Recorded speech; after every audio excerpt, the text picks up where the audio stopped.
Harps come in many sizes. The type that classical musicians play is known as the orchestral or concert harp. It produces more tones than any other stringed instrument. The player plucks the harp with the thumb and first 3 fingers of each hand, while at the same time operating foot pedals.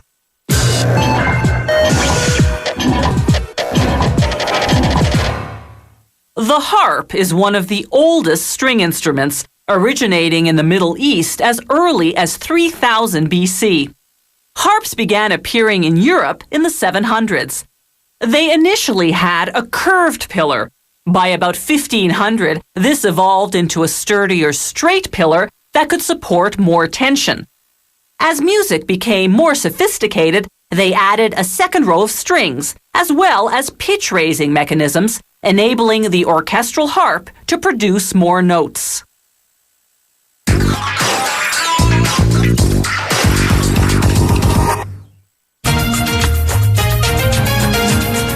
This harp is a cross between a classical harp and a Celtic harp. There's the pillar in the front, the sound box in the back, and the neck running across the top. The sides of the sound box are called the ribs. They're made from 7mm thick pieces of solid poplar. The instrument maker traces a rib-shaped template on the wood, then cuts out the shape using a bandsaw. He clamps them onto his work table, then, with a plane, makes them symmetrical. Now he draws 3 lines across each rib to mark where he'll cut slots. You'll see what those slots are for later on. Next, he glues on a notched strip of wood called a lining to the curved side of the rib. The lining enlarges the gluable surface, making it easier to assemble this side to the back of the sound box. The notches enable the lining to bend to the curved shape.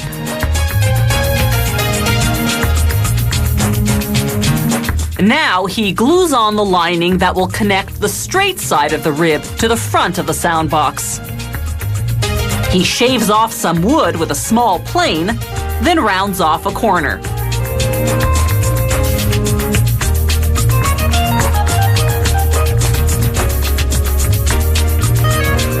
He planes the back lining as well, removing a corner to flatten it.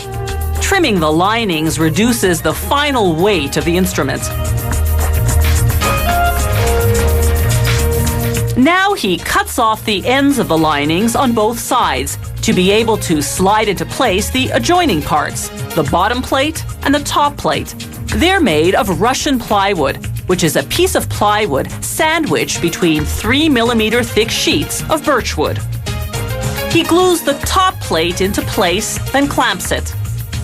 He does the same with the bottom plate. He closes the back of the sound box with what's called the back plate. It's also cut from Russian plywood. He glues it onto the lining, applying pressure with tight rubber strapping. When the glue dries about an hour later and the strapping comes off, he marks the location of the sound holes, the holes from which sound exits the instrument. He constructs the top plate on the front of the sound box from solid spruce. He lays the pieces down from widest to narrowest, then glues on a reinforcement strip made of solid maple.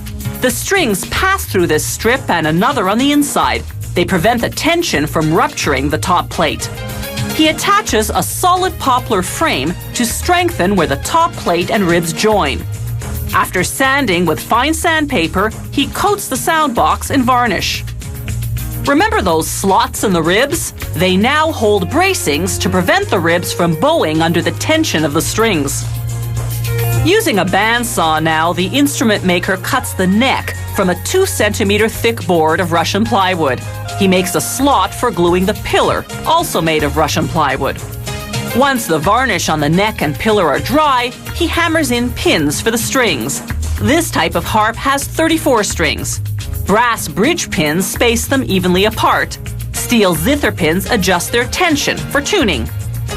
He uses a wooden guide to hammer the pins to a uniform depth. The 3 finished pieces fit together with dowels and slots.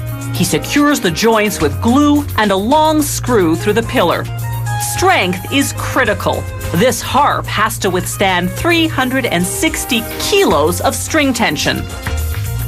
Reaching through the sound holes, he threads the strings through the reinforcement strips to the pins outside.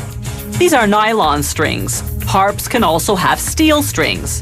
He winds them around the zither pins with a special key. The last step is to tune the harp with the help of an electronic tuner.